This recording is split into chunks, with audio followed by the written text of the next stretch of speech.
Dude, I don't have any silly. I am hopped up on Red Bull, man. Seriously. Just trying to Oh, fucking smoke on the pod. Larry David. Buttercup Larry David. I could. You come here often? Yo, that's what's up.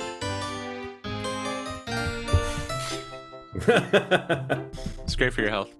I didn't see it, movie. I didn't either.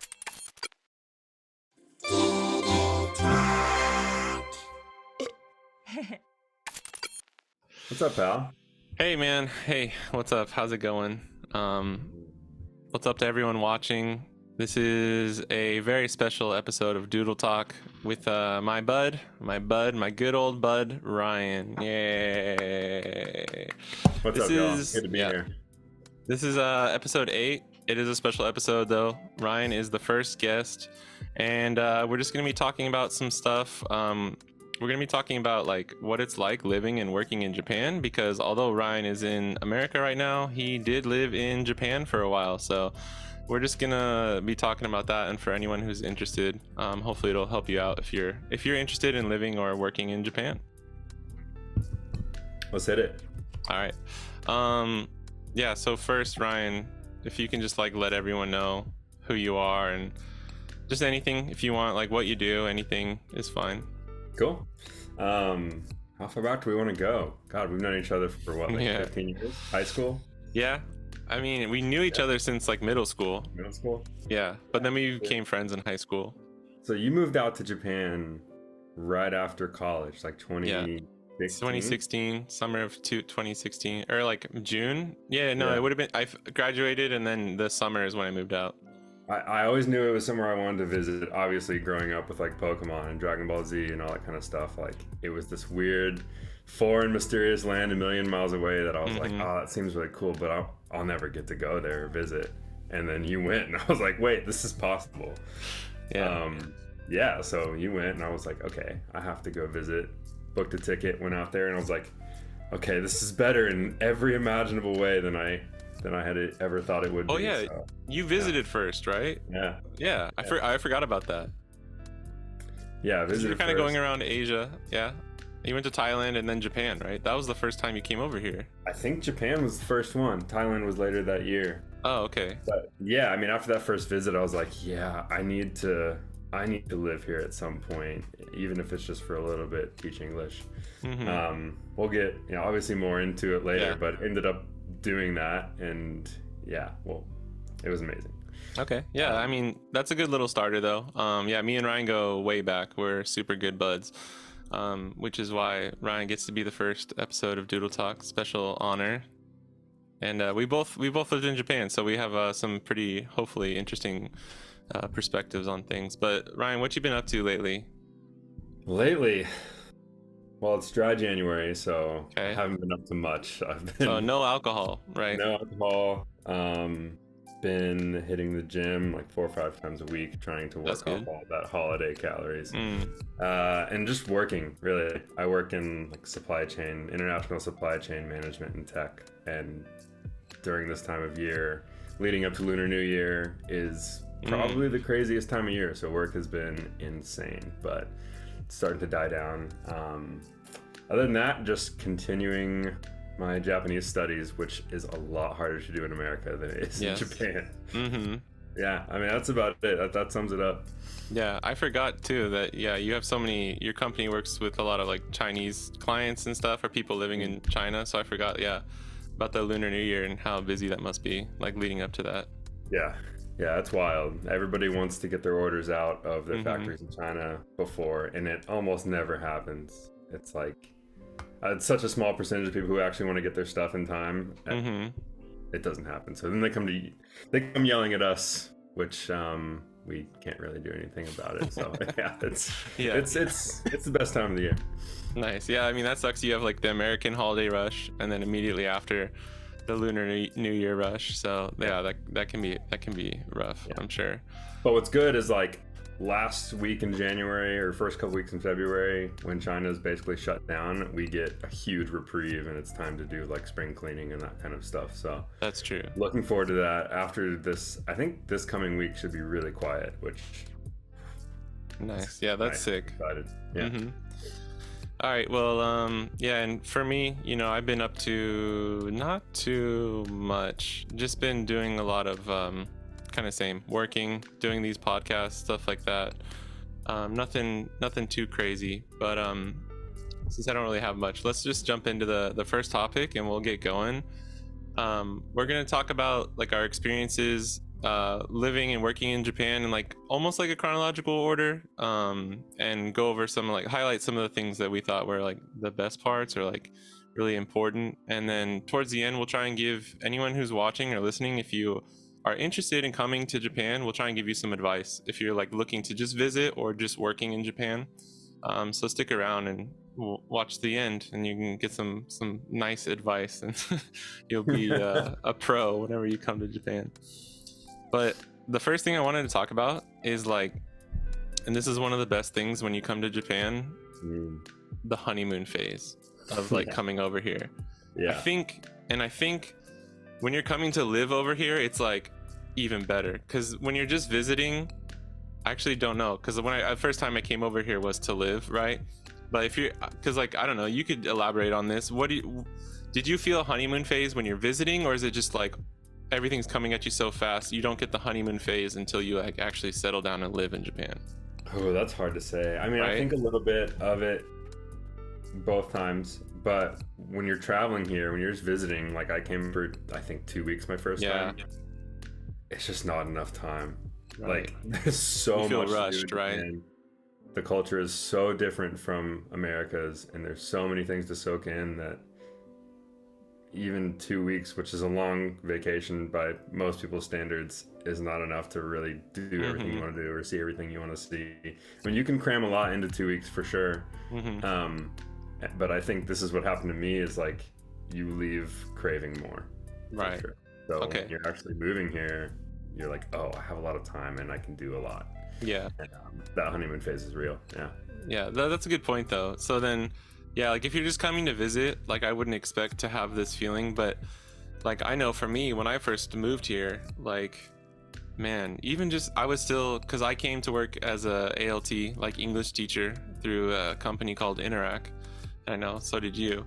But I mean, even like the first week of training, we would finish, and like one of the days we just went to like a little izakaya, like a bar, and it was like right around the corner from the building that we were in training, and I was just sitting there like with the group of people I was with and like drinking a beer, like eating Japanese food, and I was like, this is so cool.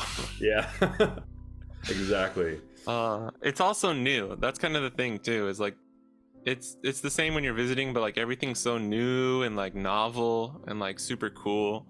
It's hard to describe, but it's like, if you could, I mean, if you love Japan, right? Like if you're a person who loves like the culture, like even if you don't like anime or anything, if you just think Japan's cool, like coming over here, I think it's different than most places, because it really hits you. It hits different. Japan definitely hits different. Okay, so I don't think I've talked about this, but I saw a statistic the other day, and there was a poll. And it was like, out of all countries, when they travel to other places in the world, I think like 35% of Japanese people say they would never travel again. And the next country down from that is like 16% or something like that. Like Japan's like far and away, Japanese people are far and away more likely to say like, I don't need to travel ever again. Yeah. That's I honestly kind of get it. Like, yeah, I do too. It's so awesome, and things are so like, everything just works and everything's so tidy that like it makes sense. That's true. That didn't surprise me at all. Before I saw it, it was like, number one will shock you, and I was like, that didn't shock me at all. I know it's just clickbait, but my god. Yeah. Well, because Japan, like the trains and stuff, it all, like, first of all, Japan's a pretty small country. I think like it barely, like vertically lined up, it like barely reaches from like the top of the United States down towards like Texas if you put it in the middle, something like that. But like relatively, like all that actual like land area is like so small compared to other countries. It's like half the size of Texas. By land area. Yeah, which is crazy. That's so crazy. But it feels big when you're over here. But like the thing is like you can get around so easily, like on the trains and on the bullet trains, and like Japan is like, it's so funny because there's so many awesome places to like travel to and visit, but like everyone's so busy working that like Japanese people, they get like one day maybe like an overnight like trip somewhere, and then that's it, which is like so sad. But it's awesome. It's awesome to travel, and like there's so many things to see. Oh, like my friend Daisuke, I've been trying to get him to come visit America for the last 3 years, 4 years, however long it's been since I moved back. And he's like, I'm a teacher. Do you think I can get enough time off to go to America? I can barely get enough time off to like go to a different prefecture. So that's super sad. But the good thing is that there's cool places to travel, and hopefully in the future it'll be a little bit easier for most Japanese people. I mean, there's some people who don't have that like crazy schedule and who are able to travel. And I like, even me, like dude, you've been to more places in Japan than I have. Like maybe. Pretty sure. Like I haven't even been all the way up to Sendai and stuff. So like, it's like you gotta proactively like travel once you live here, because if you don't, you'll kind of just like, I mean, I'm pretty busy, so that's part of the reason. And Asami is really busy all the time too. So our schedules don't always line up. But the main point is Japan's pretty awesome to visit. Just as a quick aside though, then if you're just thinking like visiting brain, what was your favorite place that you've been to in Japan, like as a visitor? Because I think I have mine. I'll tell you after yours. That's so hard. I mean, like, I think your first time to Japan, you're gonna hit the basics, right? Yeah. You're gonna go have a night out in Tokyo. You're maybe gonna go to Osaka and see Kyoto and like see some like temples and stuff. Like, I think like if you hit those 3 cities in your first trip, like you've done all right. Yeah. I think in like my first trip, this is gonna sound super basic, but going out in Kabukicho with you, that first, I think it was like my second night there, like after I was starting to readjust from jet lag, we were sitting in a little bar and like we met some locals and then we met some people from Australia, and like I don't think I've laughed that hard in my entire life. And I don't know, for some reason, even though it's such a dodgy little bar in such a sketchy little area, like it's so endearing to me, and I will never forget that bar. And every time I go back to Tokyo, I have to go there. Yes. So Bar Aqua in Kabukicho, I have to say, like, damn, that's a good choice. That's gotta be one of my favorite places in Japan. Yeah. Which obviously, there's so much more to take in, so much nature and beauty and like ancient things to see. But yeah, that bar is great. Well, that's a perfect like city pick though, like downtown kind of. Because my thing that I was gonna say, I was actually thinking it's like maybe Miyajima in Hiroshima, like when we went and visited. Like that was so awesome. I think the cool thing about that, and for anyone listening, I'll throw a pickup of it, but it's like it's a really famous spot in Hiroshima where like you take a ferry across to this other island, and it's famous for like having the red torii gate in the ocean, and you like depending if it's at high or low tide, right, you can like see it covered or like uncovered. I think when we went it was like high tide. So like it was pretty covered in water. Low tide, you can walk out under it. Right. Yeah. So it was like floating for us. But I don't know, man. That was just so cool. There's something about taking the ferry over to Miyajima from the mainland where it's like, I don't know. There's a disconnect. You feel like you're being transported. It's like super crazy, and it's really, really awesome. And that little trip. I mean, I lived in Hiroshima, like Hiroshima Prefecture. Yeah. I lived like 60 kilometers from Hiroshima City, but I've done that trip to Miyajima like, I don't know, 6 or 7 times, and it's just as cool every time. Like, it's beautiful. Nice. You can hike. The food's good. They have the Nara deer that are super nice. Oh yeah, that's right. Everything about it is it's beautiful. It's amazing. Yeah, that was. I remember that one deer. Tommy went to like pet that one deer, but it looked like like this is so sad. But it was like disheveled and like what do you want? Like the hair was like messed up. Remember, some of those deers were looking a little sickly, which is unfortunate. I found out last time they don't feed them, and like they don't have that much. I guess there's not that much to eat in their like natural habitat there. So like I think most of the food they get comes from tourists. Yeah. Which obviously, like if they're just feeding them like the fried little Momiji. Yeah, that was the taiyaki and stuff. It is good, yeah, but that was so good. That was the best taiyaki it's definitely kind of sad. It's not as sad as Rabbit Island, but it's sad. Right. Yeah, if you can get over that fact, it's really not that bad. We just found one that had that was sleeping, and we have a funny picture where Sami went to go stand next to it, and she was so happy, and then the deer's kill me. Okay. Flash that up if you can find it. Yeah. Oh yeah, I'll try and dig that picture up. But let's rewind the clock a little bit, and let's go back to working as an ALT. So you get here, you have your honeymoon phase, which they're pretty spot on because they talk to you about it. They're it's about a month. You're gonna have this honeymoon phase where everything's awesome. It's new experience after new experience, and then you're finally gonna start settling in, and it's gonna be pretty normal. Mm-hmm. And we were working for the same company, Interac. And we were both ALTs teaching English, and both at elementary schools. So pretty similar experiences, but I don't know. What was your experience like coming into Tokyo doing training and then going to Hiroshima and start teaching? Yeah. Well, if you remember, I came into Tokyo. I saw you. I had to fly to Fukuoka. Yeah. My training was in Fukuoka. Right, that's right. And you came early. Yeah, it was, to speak a little bit more of the honeymoon phase, it was crazy, because you're meeting all these people from all around the world. There's some Americans, but then there were some people from Trinidad and Tobago, from Jamaica, Australia and Europe, and they're all so cool because it's I don't know, for the most part everybody was just I love Japan, I want to be here. There were a couple people that were just I don't really care, I just wanted a job somewhere, and that's fine too, but most people were Japan. So yeah, going out those first couple nights and getting a drink, doing karaoke in a pod, which isn't that prevalent here in America, was crazy. So yeah, that's amazing. And then they give you a ticket to the Shinkansen, the bullet train, and they send you on your way, right? You get to your town, and that's still really exciting. You see your apartment for the first time, going to Daiso and furnishing your apartment for super cheap. $5. That's great. Everything. Then you you go to your school, you meet the staff, you get to introduce yourself to the kids who were it's elementary school. They were all super cute, and you're just a superhero to them, a rock star. It was amazing. So cool, right? And then you start to settle in. You get into your routine, you're going to the gym, you're running, you're teaching, you're starting to realize how soul crushing Japanese work culture is. Very much so. And then it kind of, your main routine definitely loses its novelty. Now, you're in Japan, so on the weekends you can pop out to somewhere else that's gonna be new and amazing. But the hard part is ALTs don't make any money. So it's I remember I was all right, I'm gonna get one weekend pretty much a month where I can go to a different city and do something cool. Otherwise, I'm just gonna be sitting in my tiny little apartment in my tiny little beautiful town.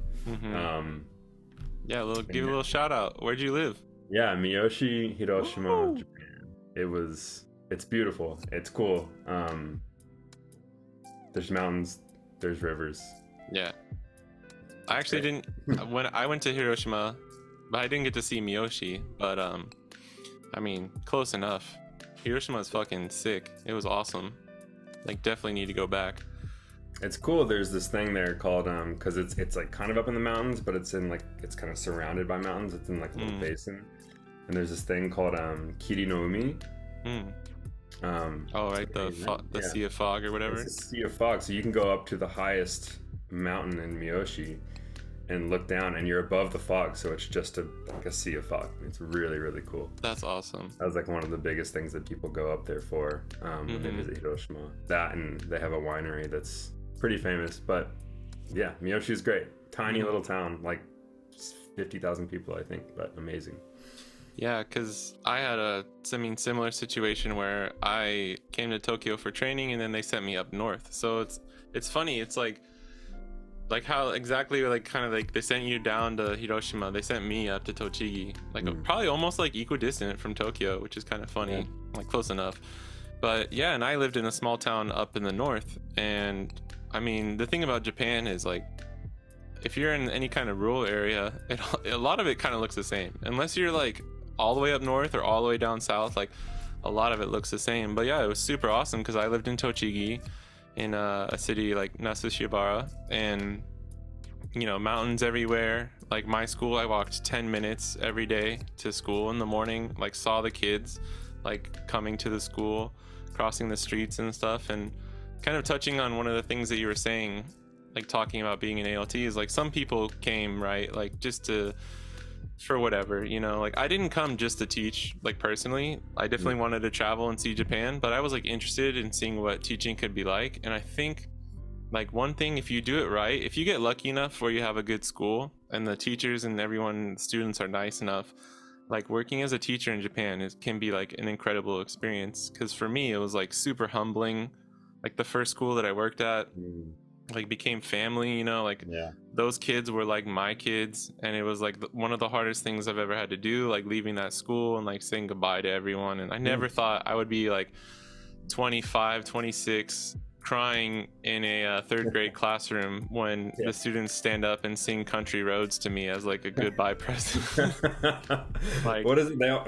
My sixth graders too, Country Roads. Yeah, dude, it's huge in Japan, but I love that song too. So it was just like, oh my god, they're singing Country Roads.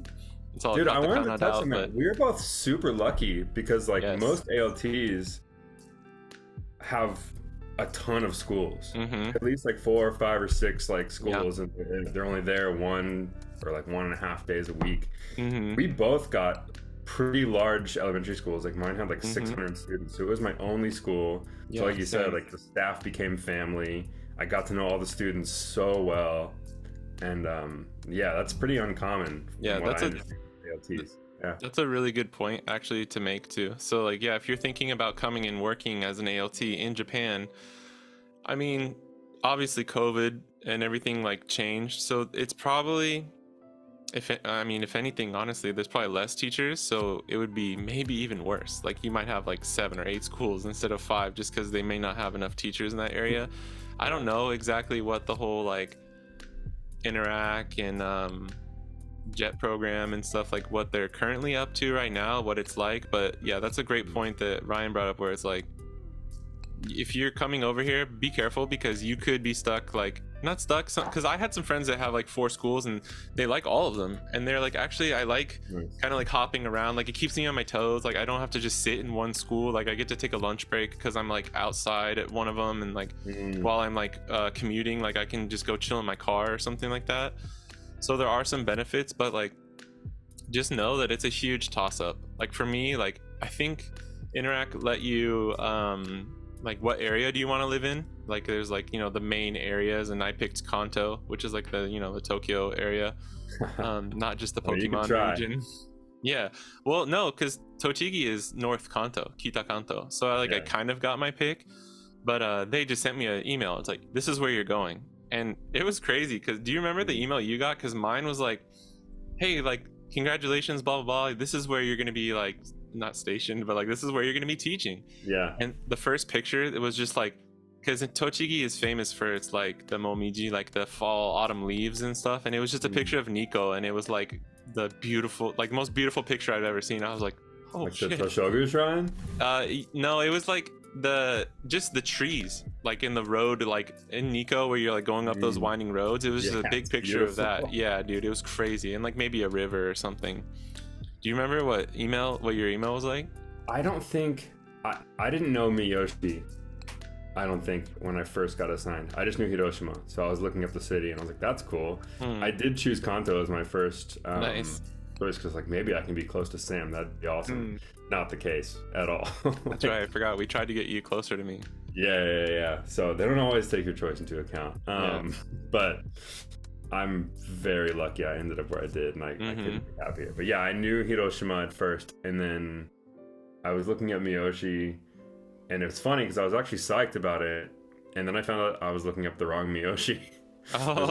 There's one in not Tokushima, but it's on, what's that island? It's on the same island. I don't know, further south, you mean? I don't know. It's one of the main islands, I think. Okay. But anyways, there's another Miyoshi there that has this sick like bridge that's across this big river built out of roots, and I was like, I'm gonna be in like Jungle Book or something. Not that Miyoshi, but again, like couldn't have been luckier to end up where I did. It was fantastic. I miss it every day. if I asked you if you had any regrets for being an English teacher, would you say you had any? No. No, right?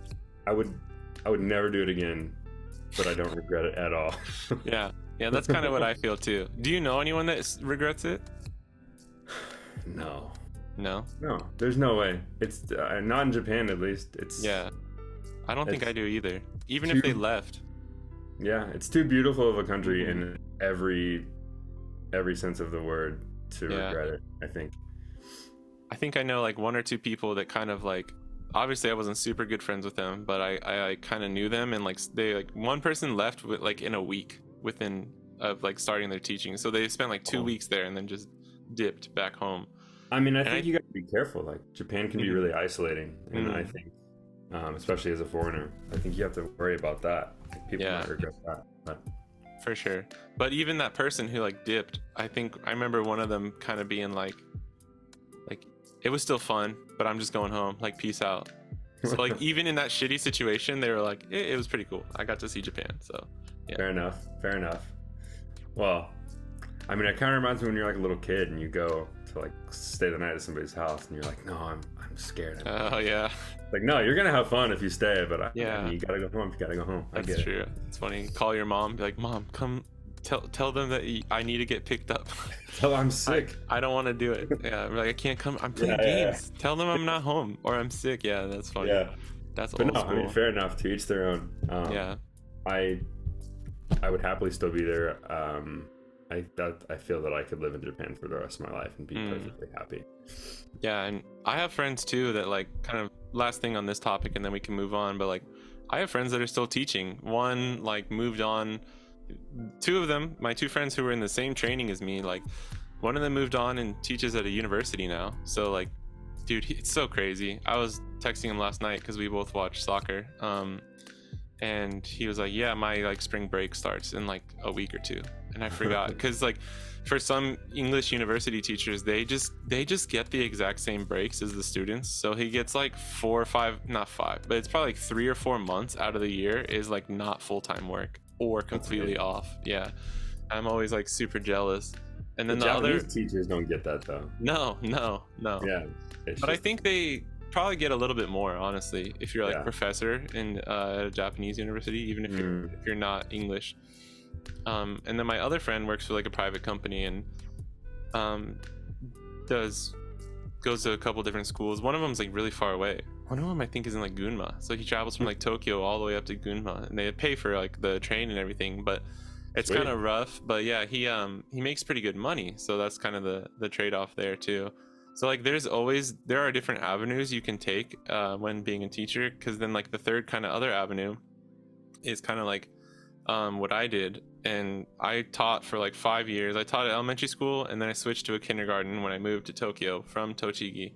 And then taught at the kindergarten for like 3 years or so, and then I became a freelance. Like I worked for a company doing translating and stuff like that, and then I became like full-time freelance, which is what I've done for the past like just over a year now.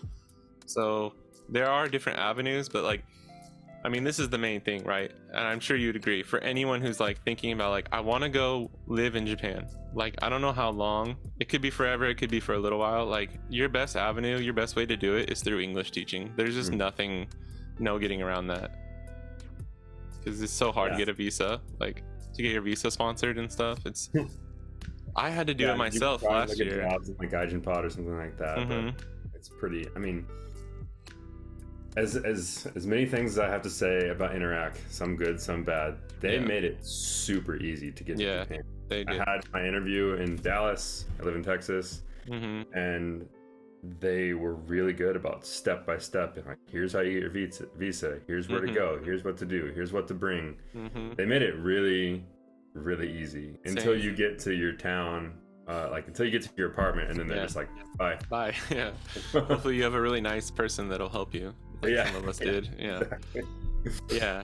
I mean, yeah, for sure. Interac is not the best, but it's not the worst. It's kind of in the middle. So if you're like, to give you guys some solid advice for anyone who's interested, like Jet program is probably the best, right? But it's the hardest to get into. I got rejected from Jet. I tried 1 or 2 times, so I tried with Interac and I got through with them, so that's who I went with. those are the two best. Honestly, anything after that, like, I mean, I know there's Heart, and Heart has really bad reviews, and then oh man, there's one I forgot. Eon.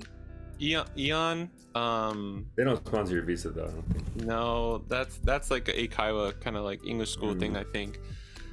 There was one other one that I forgot. It has like a green logo, but their pay is like even lower than the standard. So Nova, I think it's Nova. Nova was like the one I was thinking of. Yeah. But yeah, so if you're interested, look up Jet and Interac, because honestly, if you don't get in with them, like, you can keep searching, but it may not be worth it. Just being completely honest, if you don't get in with those, so be careful of that. Yeah, so I mean, we kind of touched on like what it was like living in Hiroshima and Tochigi, but let's move on to the next topic. This isn't as much about working, but just kind of like going to Tokyo, or like going into the city and like having a nice night out and like some stuff like that. Because if you're interested in like what you can do, the non-touristy stuff of like living in Tokyo, like just going out with friends and stuff. I mean, me and Ryan, obviously we've gone out a lot, and like nothing too crazy, right? Like, I mean, you've stayed out in Tokyo probably like more than I have, just because when you were visiting, you like stayed around in some areas. What, I mean, you talked about Kabukicho, but like outside of that, what was your favorite kind of like thing to do or place to go? I mean, like, if you're listening to this and you're in America, it's so different. Going out, like, there's not like these bars where everybody's standing up and standing around and like you're meeting strangers. It's a little it's harder than that. It's hard to meet strangers, right? The best unless you're at a hub. Yeah, if you're at a hub, like a British pub style, then like you can meet whoever. But no, I mean, like, you're just there's nothing like going to an izakaya and sitting at a table for 4 people, like a booth with friends, and like starting the night by ordering like a ton of appetizers and bar food, crushing like 3 or 4 beers, and then just making a plan from there. Like, hey, where do we want to go next? Do we want to take the train to another city? Do we want to go do like konbini drinking, where we like grab a beer and like walk down the street having a beer? And like, I don't know, there's so many different ways to do it, and it's so different from anything you'd experience in the States, but it's so much fun. That and like late night snacks, late night kebabs. Yeah, yes. Oh my gosh, that's funny, because I was about to say, like, I couldn't really think of anything in specific, but I was gonna say, like, I think my favorite thing is when we don't have much of a plan, and it is like this is a cool izakaya. And an izakaya is just like a little bar basically that you go, but it's mostly just for like drinking and small food items. Like, you can eat a full meal there, but it's gonna be like, it's not a sit down restaurant kind of thing. It's like, well, you do sit down, but yeah, you described it good. Like, where you go for like some appetizers and some beers, and then after that you go to the convenience store, and like, or you do like konbini hopping, which we've definitely done, like in the middle of Shinjuku, where we like didn't know what to do, so we were literally just like walking around. You get a beer at a konbini, you drink it while you're walking around, because in Japan you can drink I was about to say open carry. What is it called? When you're drinking. Yeah. No, open container. Open container. I mean, so it's not illegal, right? But there still is kind of a stigma. Like, if you're in the touristy you gotta area, be careful. Yeah, you can walk down the street with a beer. But if you're like walking through like Ginza, or like walking through like a nice part of town, and you're just like walking down the street with a beer, Japanese people are gonna be like, huh, weird. Depends what time of day it is too. That's also true. Ginza's pretty nice. So to be fair, if I saw somebody walking down the street in Austin, Texas with a beer at like 2 p.m., I'd be like, damn, are you okay? Yeah. We're gonna go float the river. Yeah, I mean, so walking around getting beers, and then of course like the famous like kebabs. Like in Tokyo, especially like around the major city areas, they have a ton of these like kebab stands.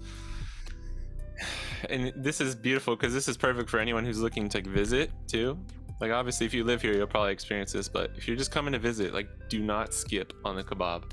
Like, if you get a little hungry later at night, you know, you've been drinking, you had a couple drinks, you didn't fill up too much at the izakaya, and you're just like, damn, I could go for like one little bite, just a little bite, you know? And then you find a kebab stand, and it's like 2 a.m. in the morning, and the guy is like, they're always so happy too, for some reason. Like, they're pretty chill most of the time, you know?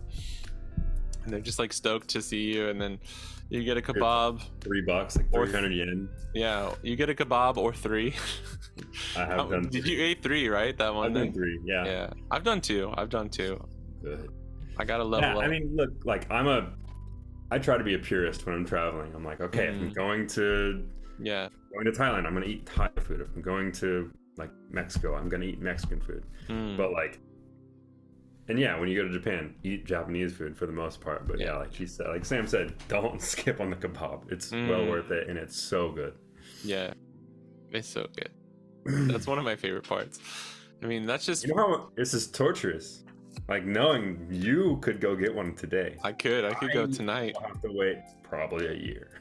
Yeah. I mean, that makes it nice though. It makes the wait worth it. It makes the worth wait it, man. Yeah. I mean, yeah, and it's true. But like, to give a little like point of view of like, I live here. I've lived here for like almost 7 years now.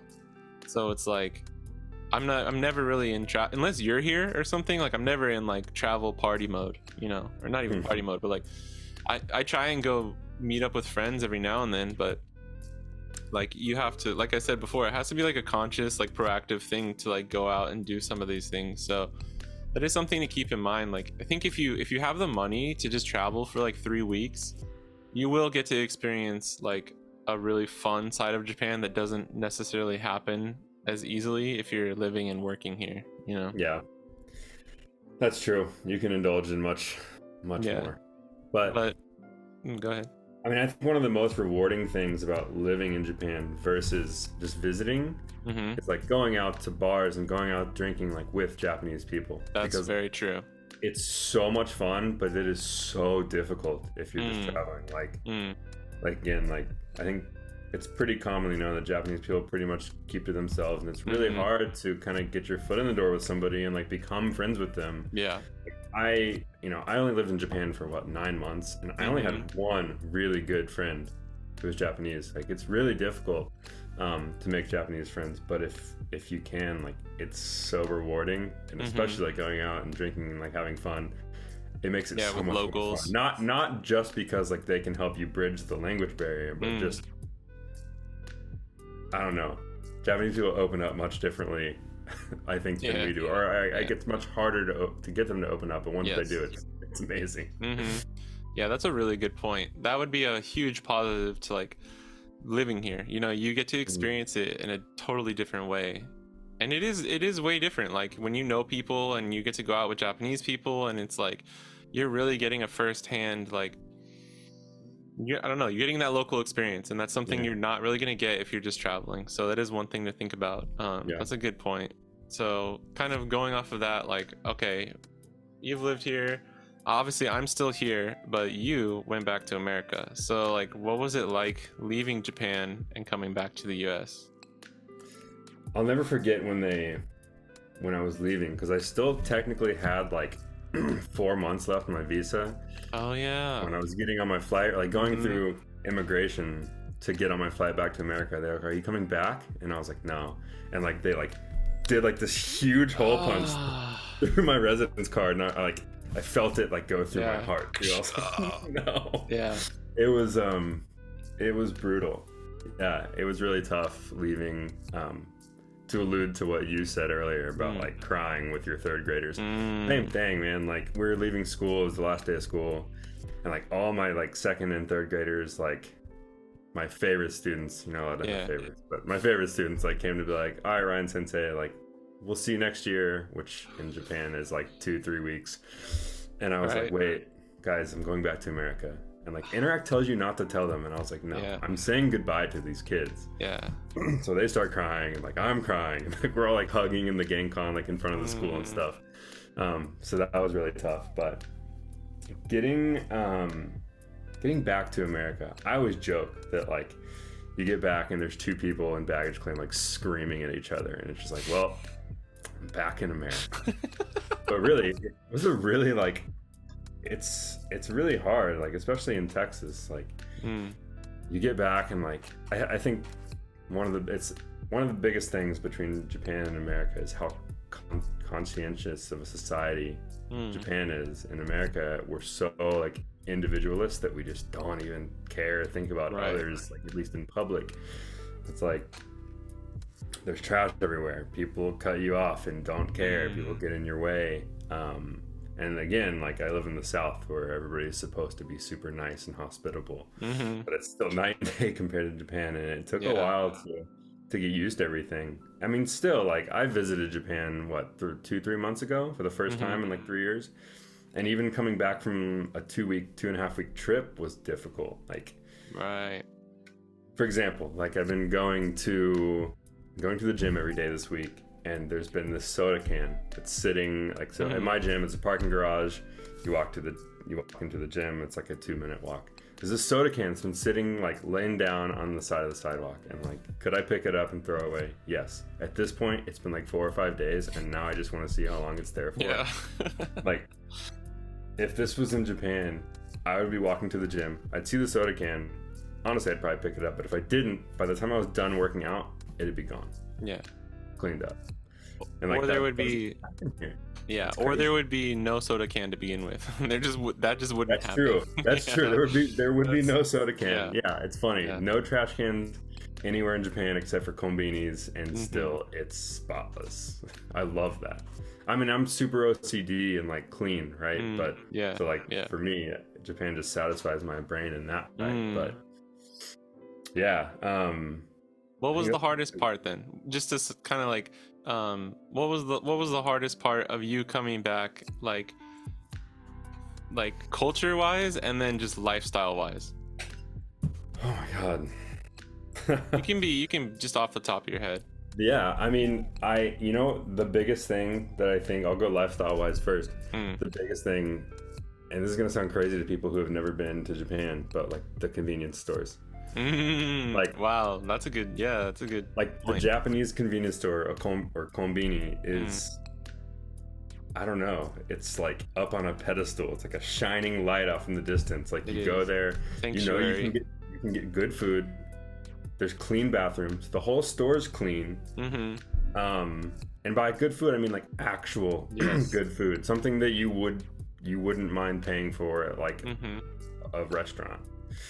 And you don't have to worry about like, am I gonna shit myself after this? Like I don't know if I've gotten sick from restaurants. I don't think I've ever gotten sick from like konbini food. No, I swear they quality check that thing like it's no other. Liquor, beer, and wine 24/7, which is great. I live in Texas, so the laws are pretty strict here on that kind of stuff. But yeah, to compare it to a convenience store in Texas, I mean, it's just like any other convenience store in America. It's like you go in and there's these suspicious looking taquitos that have been sitting on those rollers for like, I don't know, a day, 2 days, 3 months. Nobody really knows. And then you've got all like the junk food and stuff. And I don't know, it's just, you won't really know until you go to it. It's hard to explain. Yeah, I was about to say. Okay, I get it now. That's honestly the biggest lifestyle change ever. Because most of the food that I really like in Japan, I learned how to cook, and I'm okay. It's not like Japan quality, but I can. No, you're pretty good. You make like crazy okonomiyaki and shit, like Hiroshima style okonomiyaki. Number one. It's the best.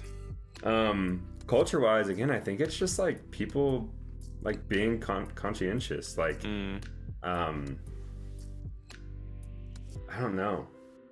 Like everybody's in Japan is hyper aware of where they are and who's around them and whether or not they're in somebody else's way. And that just doesn't happen here. It's not you go to a grocery store and there's just like 2 people have left their grocery carts in the aisle and abandoned them. And you're just like, all right, well, I can either go back the other way or I can just wait. Like that would never happen in Japan. Like people are like, okay, I'm gonna be as the least amount of an inconvenience to everybody else as I can, and I've never seen that in any other country. Yeah, I mean, because Southern hospitality does exist, and some people in Texas are just like super in general, like so nice and caring, but like on a whole. Like on a level of like the society, like we live in a society, but like like in general, I think in Japan, like people are more like shut off from other people, but they're super considerate, almost to a fault, where it's like sometimes they're just being considerate so they don't like have to have any interaction with somebody. You know what I mean? Yeah. Which like is also like something to kind of look at and analyze, but there's also just a base level of like generosity and like cleanliness and like caring and like conscientious. It's so people. hard to say. I know. I was like, why did I even try? But there's people who are conscious of other people around them, and it's like, yeah, the thing is, like, you notice it as soon as you get here, like coming in, even through the airport, you notice it. And like Japanese hospitality as far as like working stuff, like at an airport or a restaurant or the konbini or something, like it's pretty unmatched. It's pretty unrivaled as how far they go to like help the customer and stuff. It's top tier. And it's like, it's not even just like hospitality, it's like things like, I don't know, the common thing in America, you go to McDonald's, ice cream machine's broken. Oh yeah. I don't really go to McDonald's, but like that's the thing, is like, okay, if something like that were to happen in Japan, like some machine breaks or something goes offline, like it's gonna be fixed really fast. Yeah. Like in like a day or two, tops. Like I feel like here in the States, and like, look, I'm not trying to shit on America. I love America. Yeah, it's home. I love it to death. But like, you see something broken, it's like that for months. It's not if it ever gets fixed, right? Like something like that. So yeah, not my fault, not my problem kind of mentality is big in America. And then in Japan, it's like, I have to fucking fix this, or like I have to do this right now, like otherwise. I'm glad you just said the word mentality, because that's what I think about every time I see like trash or something like that. It's this mentality of like, oh, somebody else will get that. Right. And I feel like the mentality in Japan is like, I should get this so somebody else doesn't have to. Yes.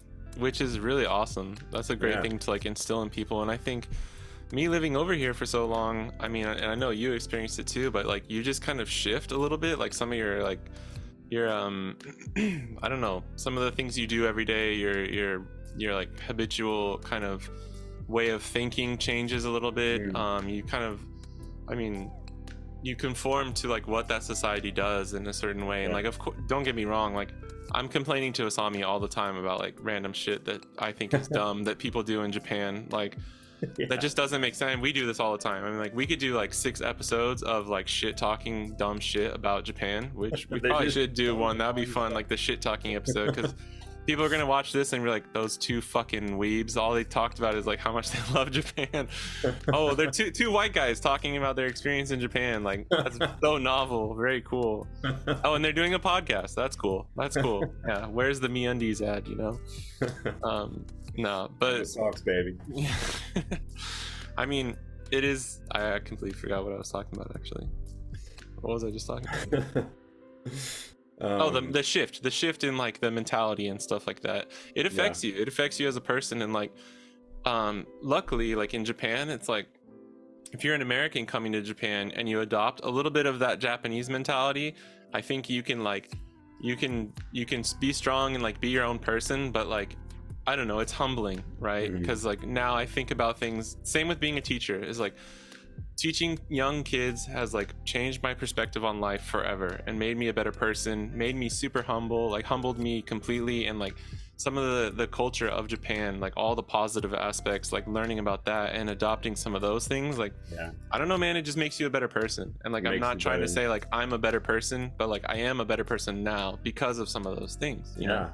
Yeah. No, I mean, I'll tell you, that's what's really hard about coming back to the States, is like, because you want to bring that with you, and you want to continue to be the person that you learn to be when you're in Japan. And some of it's easy, right? Like I'm hyper aware of where I am at most times. If I need to stop and look at my phone, I'm gonna look around, and if there's people behind me, I'm gonna go over to the side and stand on the wall. I'm not just gonna stand in front of people. So like that kind of stuff's easy. But then there's other things where it's like like taking your shoes off when you get to the house. Yeah, I love that about Japan. me too. Yeah, It's disgusting to think that you're walking around and you're stepping in all this stuff, and then you track that through your house, right? But I'm so bad about doing it here. Like, oh really? I'll have my shoes on like 3 hours after I get home, and I'm like, wait, this is weird. No. Yeah, It's so hard to do. I don't know. And No. literally in Japan, because most places in Japan they have what's called a genkan, right? Yeah. And it's literally a step up. So like inside your house, there's this area, and then it's a step up to get into the rest of the house, and that it almost forces you to do it. Right. You'll never forget that. I don't have that, right? So it's like I forget, and it's crazy. And like that's obviously it's not like being a good or bad person to take your shoes off, but just the things that you learn that you want to. That's debatable. Begs to differ. Yeah. But yeah, it's difficult. It's difficult to come back here and you think like, I'm gonna continue to be this person, and in some ways you can, and in some ways it's hard. But when I go back to visit, it's automatically Yeah. That's funny.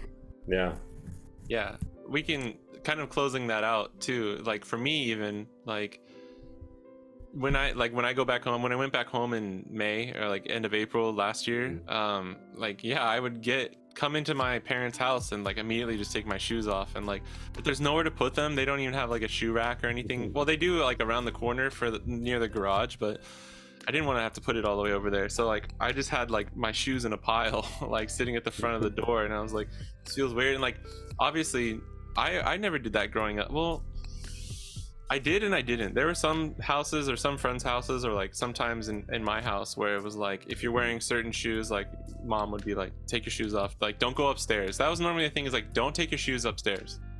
Like first floor is fine, but when we lived in a second story house, because it's all carpet upstairs, like when the carpet starts, we were pretty good about like not doing that. But you don't think about it when you're an American or when you're younger, unless you like grow up in a Japanese household.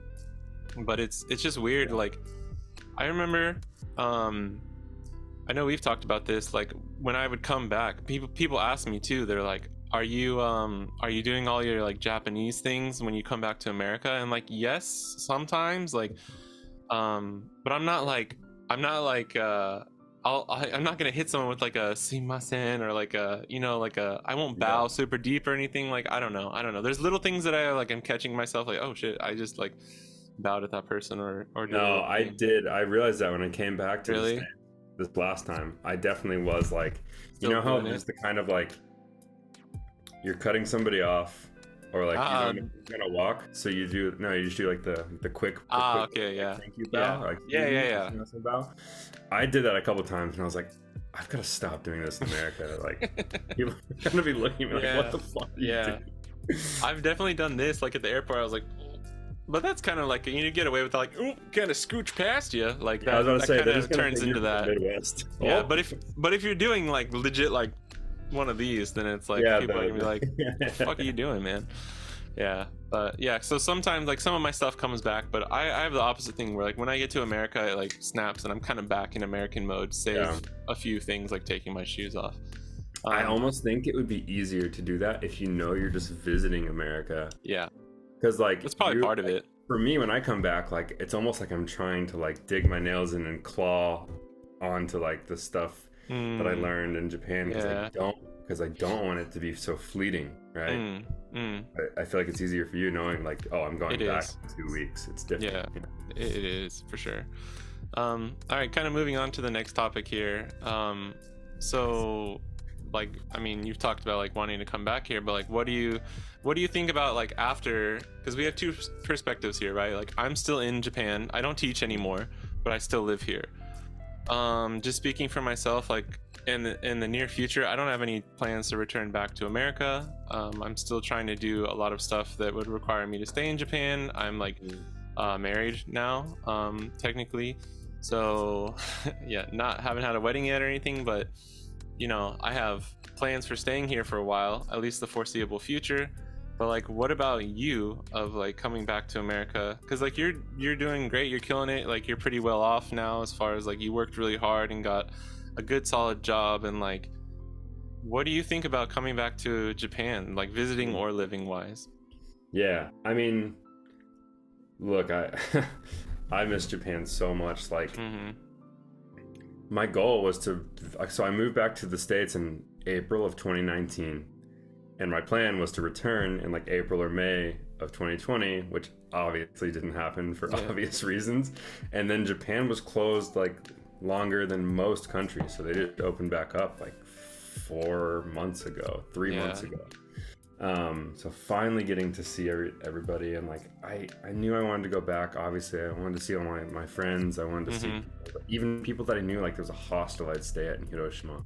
Yeah. And I was like, oh, maybe they'll remember me. I don't know. Like, I walked in and they were all immediate, like, Ryan-san, okaeri, like, welcome back. And I was like, what?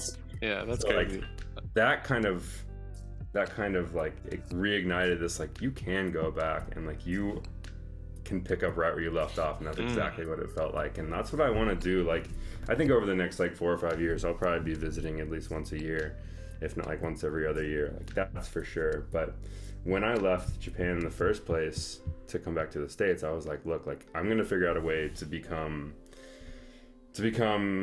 either like financially independent or be able to have a job that does not require me to be in a physical location ever. And that's what I'm really working towards, because if I don't end up just living in Japan again, I will most absolutely be owning a house in Japan and be splitting my time between the two places. Like, that'd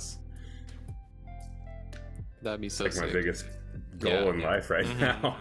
Yeah, that's a really cool dream. And I mean, I know, like, obviously, if you don't have to like be too specific or anything, but like, yeah, that's awesome. Like, of being able to, I mean, I think that would be anyone's dream, right? If they come back from Japan and they really, really loved it, like you did, like, to be able to go back. I think it would be just a good thing to address too, though. Like you said before, like, you wouldn't want to do teaching again, right? So it's like, just remember, if you're here and you're thinking about like when you're going to go back to the States, if you do have plans of coming back to Japan, living or working, like, you're kind of, it's almost just as hard as the first time, if not like just maybe a little bit easier, because you're used to things, or you might have some connections and stuff. Yeah, I mean, it's tough, right? It's like, I mean, for me, there's still a language barrier. Like, I'm okay, I can get around.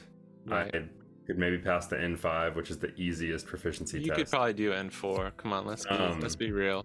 Maybe, but like, conversationally, because like, I study a lot. Like, I study almost every day, but I don't really have anybody to speak with. And that's the biggest thing, is like, if you sit me down in front of like text, I can figure out the meaning. Right. It like takes some time to write a response, but actual like speaking back and forth, like, that's gonna take some time. And like, the best way to really learn that is through immersions. Like, that's the biggest thing. Is like, if I'm talking about like, you know, developing friendships further, or like going through the process of buying a house or things like that, like, need to have a higher level of proficiency. So that, I think that's the biggest thing that makes it hard. But it's funny, it's like, going back after all these years, I found my way like all throughout Tokyo. Like, I didn't use navigation or maps really. Like, I just knew where to go. I remembered it. Like, you're pretty good. Walking through like Shinjuku and Kabukicho, I was like, oh, I know where this bar is. It's up here on the right. Like, things like that. So there's things that are just come back to you, and then there's things that like there's no such thing as mastering a language. I don't think. You're always right. There's things that you'll never be 100% at, and you'll always be chasing. I know. Yeah, it sucks. All right, kind of a ramble on that one, but no, that's perfect. That's good. I mean, yeah, it's hard, and like, we didn't talk much about it, but like, speaking the language is like, I think there's a big misconception that like in Tokyo or like places, like, people speak English, and it's like, no, no one speaks English. Like, you might get kind of lucky, and like, there's somebody who's like can use broken English, and like, you can get the point across, and then if you're super lucky, you get someone who's like almost fluent, or just has like decent English. But that's like far and few between, and almost nobody speaks English, and almost no one is willing, even if they do, to even like try and speak English to you, unless you're like in a really comfortable environment.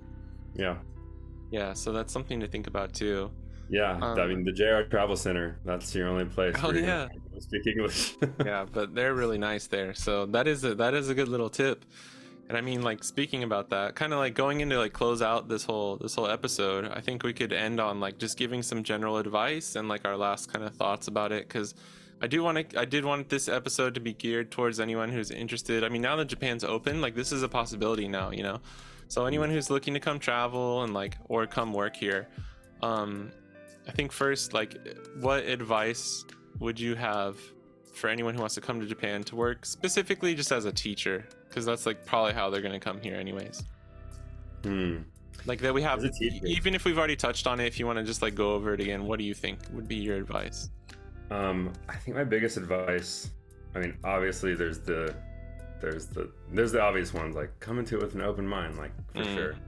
I think the biggest advice is like, you don't have to think you'll be a teacher your whole life to be a good teacher, and you don't have to like you don't have to have ever aspired to be a teacher to be a good teacher.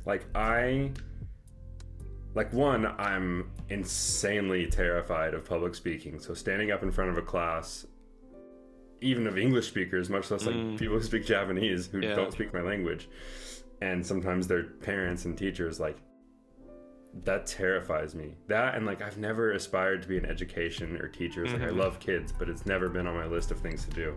I purely used it as a way to get to Japan, but like it was one of the most rewarding things I've ever done. So even if you think like, oh, like I wouldn't be a good teacher, or it scares me, or I don't want to have that as a career, like it doesn't matter. You're gonna have a blast doing it. You're gonna fall in love with those kids because they're freaking awesome. And if it's not what you want to do for the rest of your life, like that's totally fine. Like I literally work in supply chain tech now, so it couldn't be further from teaching. Yeah. No, that's great. That's such a good thing. That's way better than mine. I should have gone first. No, but I mean, like, so kind of touching on that and what I was thinking of saying as advice, like besides kind of what we've kind of already gone over, is just like for anyone who's thinking about it, it's definitely worth it. So like, even like you're saying, like even if you weren't like you didn't plan on being, I got a degree in like music, and then I fell in love with teaching for a couple of years there, and it was really awesome. But like, you know, after 5 years or so, I knew that I had other things. I was studying the whole time. I was like working towards side goals the entire time, and like drawing and doing music and animation and stuff. But like, I think the main just takeaway advice for anyone who's thinking about working as a teacher is like, even if you have a bad experience, which is like, I'm not going to sugarcoat it. Like it's possible that you're going to come here and it's going to suck, and you're going to be stuck somewhere for like 6 months or a year, and you're just going to be like, you have the very small chance of like being miserable. Like now you can make of your situation what you will, and like you can turn it into a positive situation, or maybe you're just so unlucky and it's just like, no matter what you do, it's not going to be that great. But I guarantee you that like, even if you do have that shitty situation, like by the time you get back, or you're a little bit older and you can look back on it, I think you will still not regret it, and you will still be glad that you went. Because like we were saying, like Japan has so much to offer for anyone who comes over, that like you'd be dumb not to take the chance. And if you don't have the money, because that was the thing, is like I didn't have money to travel, you know. I just graduated. I was like, I same thing. I was like, I'll go work there for a year and a half, come back, and then get a big boy job and like live in Texas, you know? Later. Yeah. So it's like, you know, it's not impossible. If you don't have money, just come work as a teacher. And mostly for younger people, like if you're really unsure of what you want to do, like I wasn't sure what I wanted to do. And I just knew that I needed to get out of Texas, and I needed to see the world, and I had always wanted to come to Japan ever since I saw like a Japanese Pokemon card, Charizard card, that I got at the Galleria that my mom bought me. And I remember seeing it was the Japanese one, and I was like, I want to be able to read that one day. And my mom was like, oh yeah, maybe you can go to Japan someday. You can see all your Pokemans and watch the animes. But yeah, so that's my advice, is like, if you're on the fence about it, just fucking go, just do it. Yeah, it's always to me it's always going to be worth it. Yeah. And if you do have aspirations to get into like freelancing or something like that, you know, it's possible. It's just going to take time. Or like, I mean, like I start dating a Japanese person and then your language will get really good, and you might be able to have them like, you know, you can have them help you do stuff for visas and shit like that. I did have one more piece of advice. Yeah, go for it. I think, and this one's huge, is you can come you can come to Japan and you can never learn a word of the language, and you can eat the same things you did back at home, and you can watch the same movies you did back at home, and you can just make your apartment a little microcosm of your country. You can do that, but I think you are only hurting yourself if you do that, because you're missing out on so much amazing friendships and culture and food. And like, I knew a lot of people like that who were just like, I'm not going to learn Japanese. I'm going to go home and eat like cereal and pancakes and scrambled eggs because I'm American. And I was like, that's fine if that's what you want to do, but like, I'm immersing myself as deeply as I can in everything. And I think that I was definitely like richer for it. So I think if you do come, just immerse yourself as much as you can. Say yes to as much as you can. Like, you're gonna be uncomfortable, and you're gonna be in situations where you're like scrambling with Google Translate to try and figure out how to get your point across to somebody, and you're gonna be embarrassed, and you're gonna fuck up. But like, as long as you do it in like a oh my god, I can't conscientious in a conscientious manner, and you're just humble, like you're gonna succeed in Japan. You're gonna do great. That's such a good point. That's I think above anything, that actually is probably the biggest, for coming in living here especially, like that's the biggest takeaway is like you're not going to get anything out of it unless you put some of yourself into it. And you know, if it takes you a couple weeks or a month, that's fine. It's scary moving to a new country that you don't speak the language, you know. Like, don't be mad if you're like, I haven't gone out in like 3 weeks. It's like, that's fine. Or if you don't have any cool friends that you meet or something like that, that's fine. But yeah, it's you're gonna regret not like immersing yourself if you don't. So that's a really good point. Just kind of going off of that too, like the last thing is for advice for anyone who just wants to come visit. Do you have anything like, I know we've covered a lot of stuff now, but like, is there anything you can think of for anyone who just wants to come visit? Ooh. So I have some general advice and I have some very specific advice. There you go. Yeah, hit it. General advice is, I'm not gonna be able to get away from this conscientious word. Hey, that was all right. We'll just call it the C word. Wherever you go, just like be like in America, like it's, and I know not everybody watching this is from the States, but it's what I'm using to compare. It's like you can go and like you can be the loud American and you can like scream and yell and get super drunk and just have a blast. I don't do that. Like, be conscientious of everybody. Like, be hyper aware of your surroundings. Don't get in people's way. Like, don't be super loud. Don't talk on your phone on the train. Like, it's like follow what Japanese people are doing. Like, it's a very, very polite society. And if you can't do that, like, you're probably better off going somewhere else for a little trip. But like, just be aware of that kind of stuff, because like Japanese people are hyper aware of it. And it's funny, I was watching a YouTube video the other day as this Japanese guy, and he was interviewing like Japanese elders just on the street and asking them what they thought about foreigners coming back to Japan after COVID and all that stuff. And like almost all of them were like, yeah, I mean, let's reopen. That's awesome. I can't wait. As long as they're respectful and polite. Like almost all of them, any of them that had anything negative to say about foreigners was like, yeah, I just don't like the ones that are like loud and obnoxious and like break our rules and aren't polite and that kind of stuff. So that's my general advice. Just like be as respectful as you can, and like you'll receive that respect back. But if you were just loud and obnoxious, like you're not gonna have a good time in Japan, because nobody's gonna like you. Yeah, that's really important, and that's very true. Like, people will you won't be able to tell if they think you're being obnoxious too, because they might be too polite to even like do anything about it. So like that's where you're saying like you got to be very mindful of your surroundings and just know that, like, I mean, sure, like you said, have a good time, but like just be careful, just be mindful. Yeah. And my hyper specific advice, just because this is one that really gets foreigners tripped up. You go to Kabukicho and somebody tells you that they're either going to take you to a strip club or take you to a bar to get free drinks. Do not go. They will be extremely persistent, and they'll be super nice. Don't listen to them. Politely walk away, because they will probably roofie you and steal your money. That's like, I think like the only crime in the entire country. Like, not really, but it is a really, really safe country. Like, I've never felt so safe just walking around like in a downtown area at night. But like, just be careful of that, because it's a pretty common scam. Yeah, that's good advice. Yeah, and try not to talk back to them. Just like literally just like kind of just politely look away and just like walk away if you can. Sometimes you have to kind of be like, no, I'm good, man. Yeah, I'm good. It happens man. in Osaka too. Yeah, but yeah, no, that's good.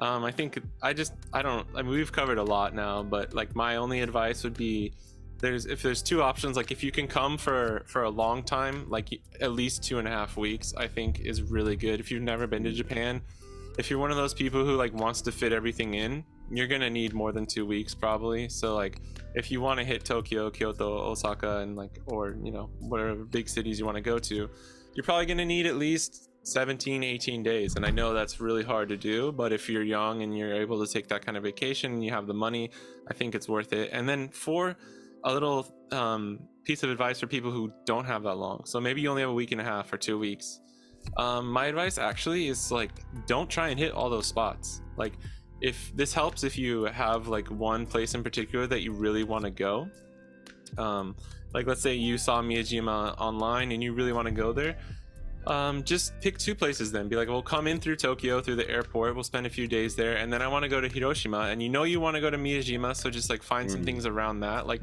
don't try and like fill your schedule with too much stuff, because then you're gonna miss out on like actually like soaking it in and enjoying it, because there's so much stuff around all these major cities and everything that like, unless it's something you really want to do, like let me just tell you, I've never been to Kyoto, but everyone I know has, and you've been to Kyoto, right? So it's like like maybe skip Kyoto if it's like, if you don't really care about some of the more touristy stuff. Like you could go, there's other shrines and other temples that like I know Kyoto's awesome and it's cool and it's got the history to it and stuff, but if that's not something you're super into, you know, like put it on the side and be like, maybe if we have time, or like maybe next time when we come in. So like, yeah, just focus on 1 or 2 main things, and I think that way you'll have a better overall enjoyable experience.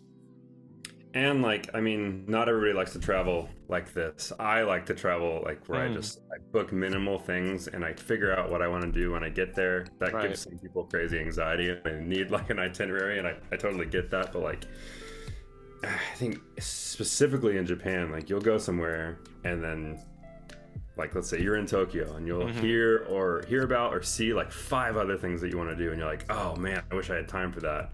Well, if you don't have your time completely blocked, then maybe you do have time for that. Boom. So, yeah, things that's like that. True. Yeah, like I only had this last trip, I had 2 days in Osaka, and like there's a million things I wanted to do in Osaka, but I was like, I have time to go to Universal Studios and then get out pretty much. So I did that and it was amazing, but that's all I really had time for, and that's fine. Yeah. But it was worth it because it's what you really wanted to do. Yeah. Yeah. And the Asahi Brewery. That was cool. Oh, yeah. Yeah. Still got it. Yeah. Coaster. That's awesome. Yeah, that was amazing. Yeah, man, that's good. I think that's a lot of great advice. Yeah, we could go on all day.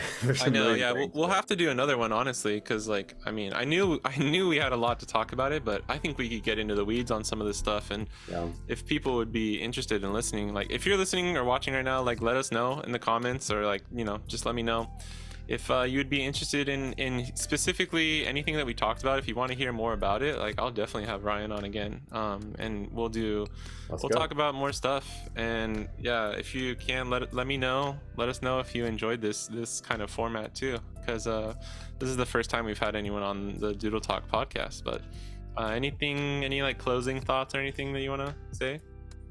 No, I'm just happy to be here, you doodlers. All you doodles and doodlers. Yeah. I don't know.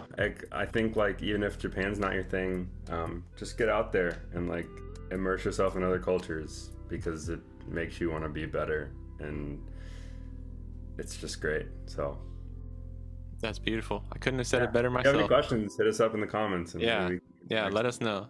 I think that's a really good thing. We'll leave you with that, is like, even if you don't care about Japan, like, yeah, like Ryan said, go get out there and go just do stuff. Get out of your comfort zone. Like, don't wait, just start doing that thing that you want to do, and you'll be a better person for it, like 99% of the time. So don't come to me when that 1% and it doesn't work out. I don't want to hear about that. Yeah, this is not financial advice. Yeah, do it, please. And I guess this is bad to do a disclaimer at the end, but it's like, this is just our experiences with this stuff. So it's like, and we are by no means like the all-seeing eye, arbiter of truth and like stuff for Japan. Like, many people come to Japan and have totally different experiences, and We just wanted to give a little bit of insight with our experiences, and please take everything we say with a grain of salt. We're just two dudes who have been to Japan, and like other people, like I live in Japan and I still feel like I'm one of those people who like nerds out about stuff about Japan, you know? Yeah, so it's easy to. Yeah. Hopefully you guys enjoyed this conversation, and we'll have Ryan on again and we'll do some other stuff. So I guess for now, just goodbye, and we'll catch you guys in the next one. Peace. Peace.